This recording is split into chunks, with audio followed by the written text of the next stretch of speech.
What's up, YouTube? This is Too Raw for TV. So, this video is aimed at a lot of younger fans that watch the NBA now in the past 8 years since Grant Hill officially retired.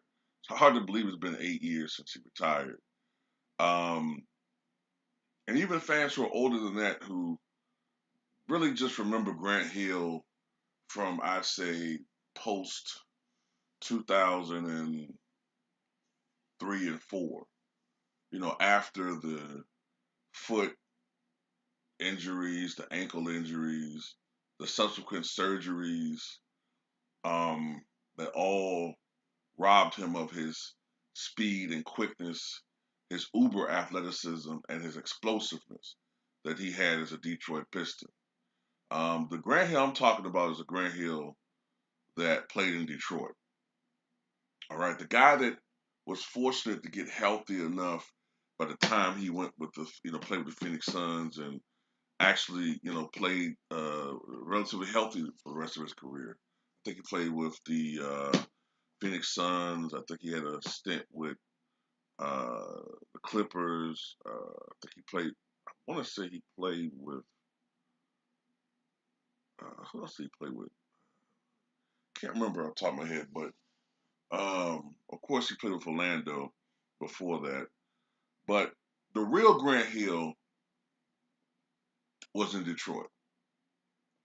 I know some people say, well, how is this guy in the Hall of Fame, man? Because their memory of him is those last 7 to 8 years when he was a role player.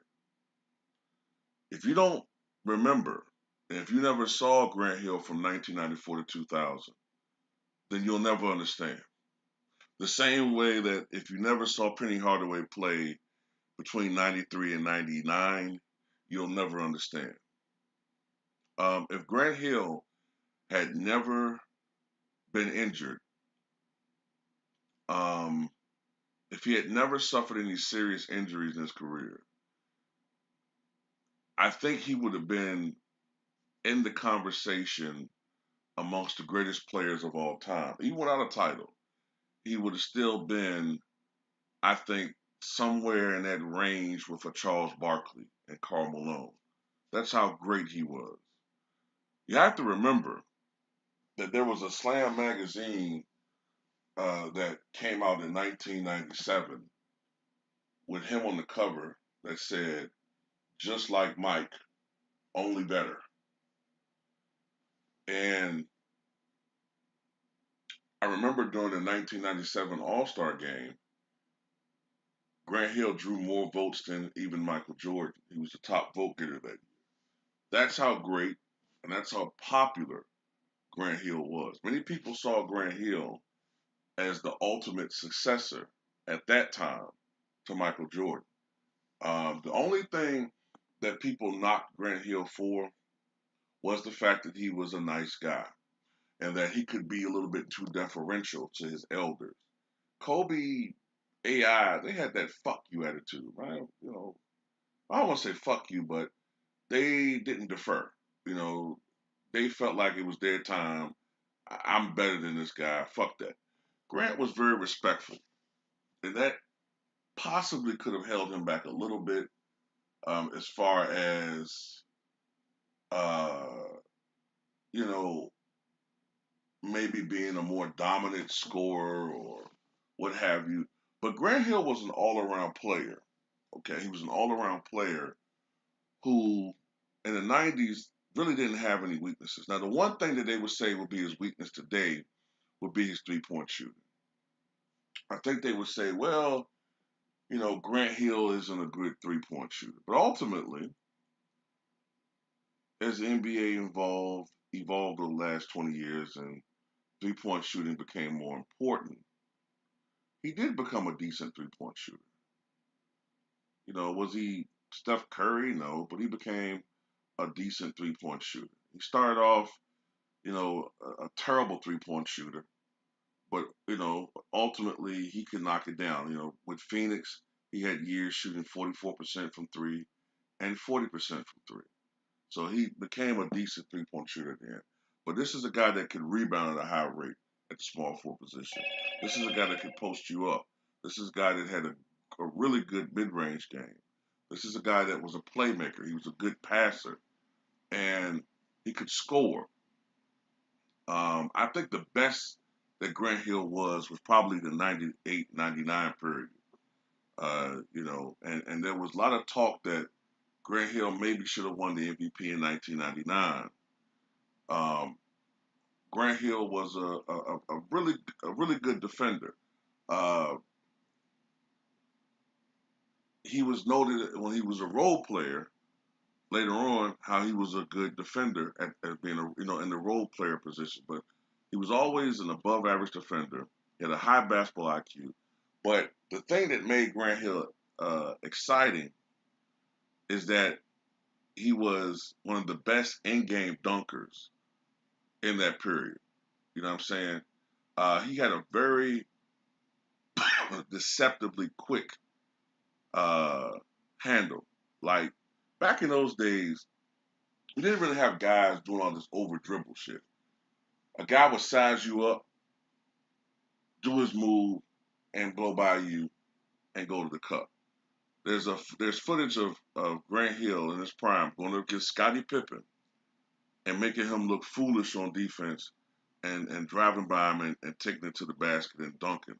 I remember in '97, I think it was, or '98, there was a game where he had one of the most vicious in-game dunks I've seen when he dunked on Mount Mutombo. He didn't give a fuck who was down there. It was Mount Mutombo, Alonzo Mourning. If he took it to the basket, he was gonna jam on your ass. You know what I'm saying? And he was a great scorer, but he wasn't a selfish player. You know what I'm saying? He never scored 50 points a game. I think his career high is 46, but he could score. He averaged 24, 25 points a game. He would get you 7, 8, 9 rebounds a game. He averaged about 6, 7 assists per game. He was amongst the leaders in steals. Uh, you know, he usually shot a high percentage somewhere around, in his prime years, I think somewhere around 47, 48, 49% from the floor. He was special. And he was the one bright, shining star in the post Bad Boys era. And he was a co MVP with Jason Kidd in 1994-95. And he quickly emerged as a superstar in the NBA, not just an all star, but a superstar. And while those Pistons teams, those were the teal years, when they had those teal uniforms that everybody hated. I hated that fucking uniform. One of the ugly, I think it's one of the ugliest uniforms they ever fucking had. But he was a bright spot. The lone shining bright spot in the teal years of the Detroit Pistons franchise. And one can only imagine if somehow, even though if he had stayed, it probably wouldn't have happened. But perhaps. But you wonder what could have happened if Grant Hill could have played on some of those teams in the mid 2000s with Detroit. But a lot of different things would probably happen if he had stayed. People forget about the fact that Grant Hill won Olympic gold in 1996 in Atlanta. He was on Dream Team 2. He won 2 NCAA championships in college. He was a dominant collegiate player with Duke.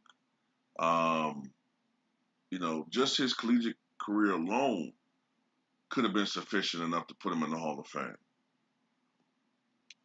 But this is the thing, man. This was the beginning of the end. I think it was, and someone could correct me if I'm wrong, Percy, Legendary, Bloodprint, anybody, you know what I'm saying, do a little fact checking. I might be wrong with this, but I think it was in April of 2000, toward the end of the season. He hurt his foot, and most people thought he sprained his ankle or something like that.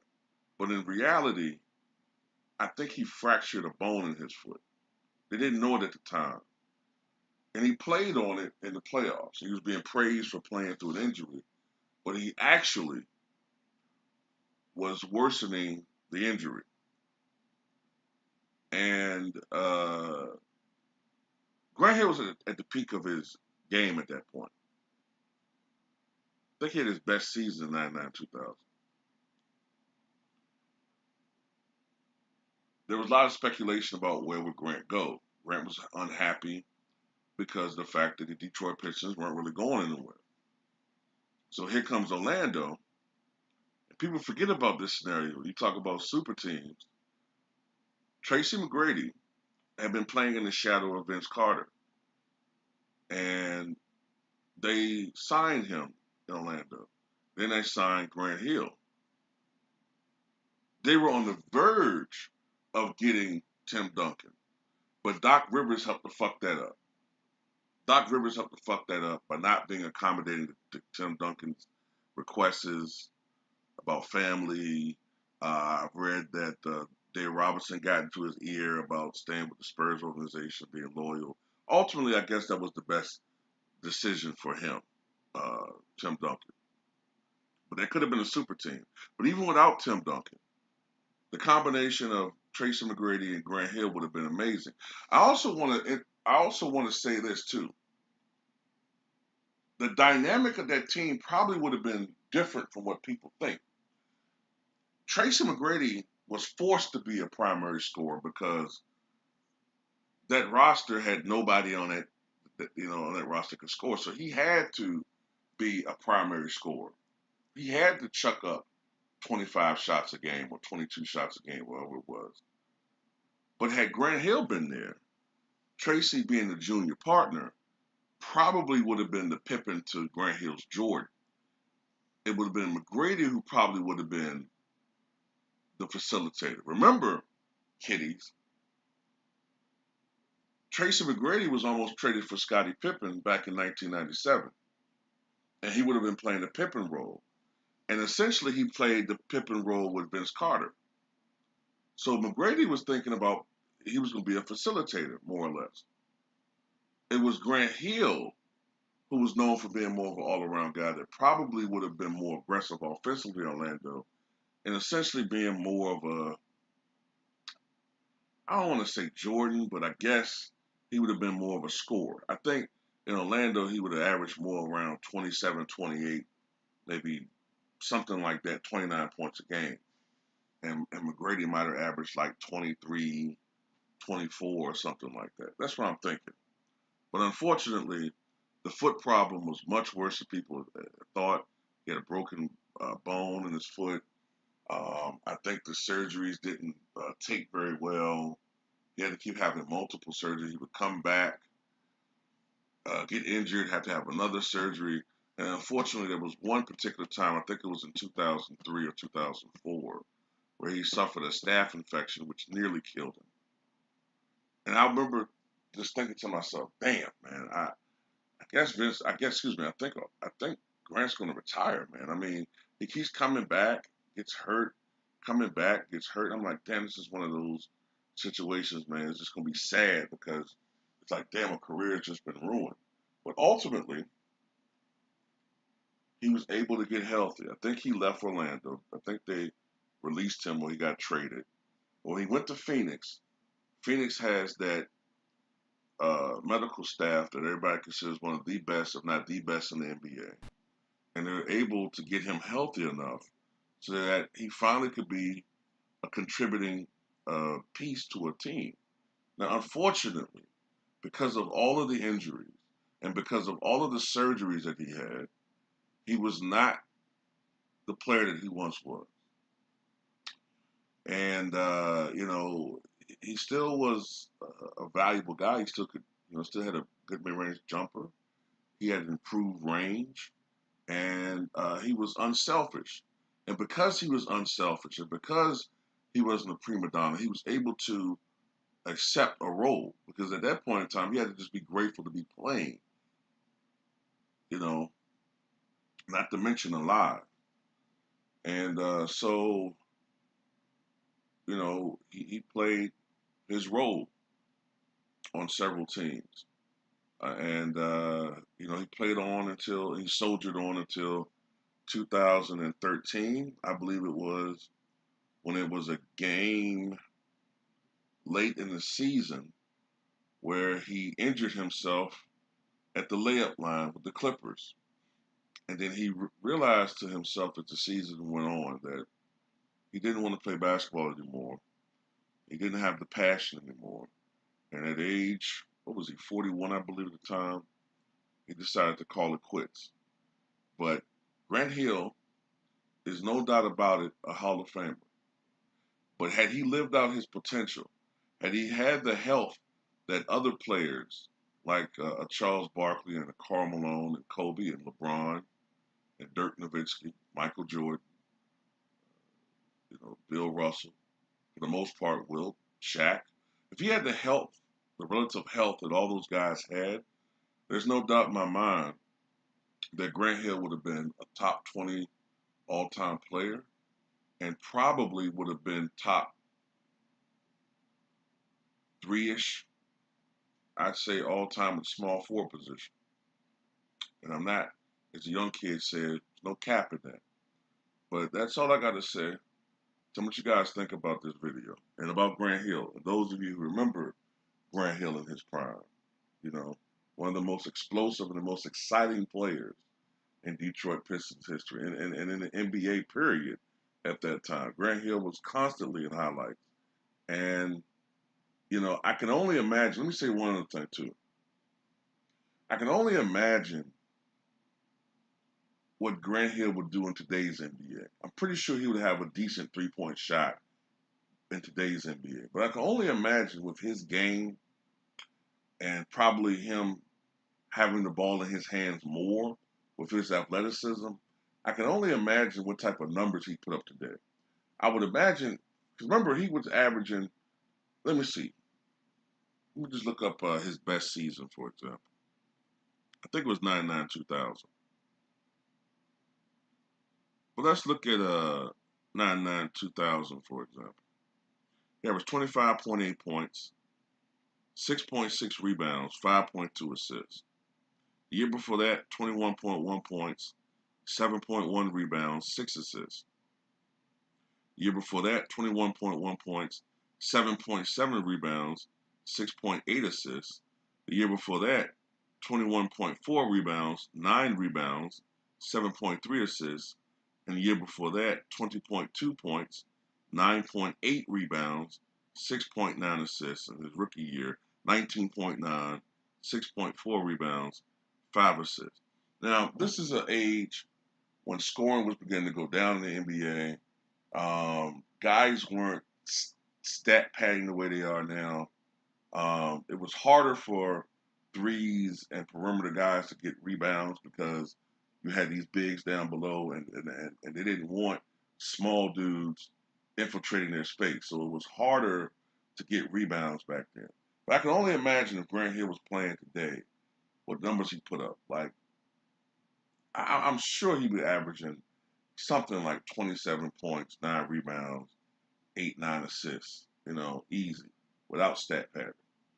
I know he averaged that shit easy. And he played on both sides of the court. But tell me what you guys think.